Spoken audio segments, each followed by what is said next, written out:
Glede na dejstvo, da je trenutno pisanje strategij ne samo glavna športna panoga v tej državi, ampak tudi predmet političnega boja, se seveda lahko upravičeno vprašamo, ali si res želimo strategij, ki jih pišejo politiki.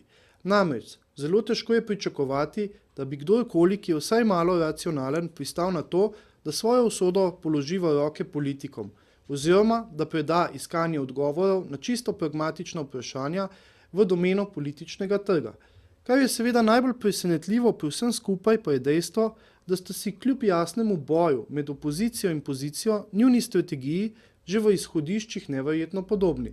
Oboji verjamejo, da lahko država kot vsemogočni socialni inženir uspešno ureja posameznikovo življenje, da je mogoče banke reševati skoraj neskončno mnogo davkoplačevalskega denarja in z intervencijami preko državnih bank, da potrebujemo neke gigantske projekte nacionalnega pomena, ki se jih spomnijo politiki in najmočnejše interesne skupine, plačamo pa naj jih mi, ne glede na smiselnost.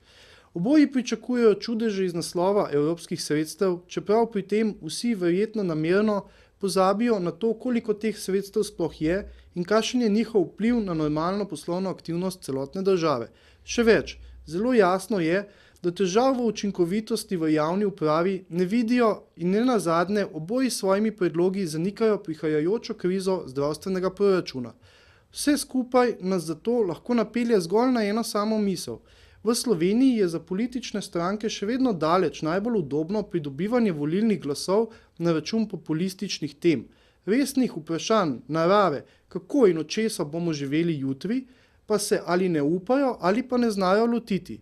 Torej, če je bila kriza dobra za karkoli, seveda, poleg tega, da je razkrila slabosti ekonomske politike te države, potem jim bila dobra zato, da je razkrila tretjerazredno naravo slovenskih političnih strank in neumno pasivnost slovenskih volilcev, ki od strank, ki jih volijo, ne zahtevajo nobenih resnih odgovorov.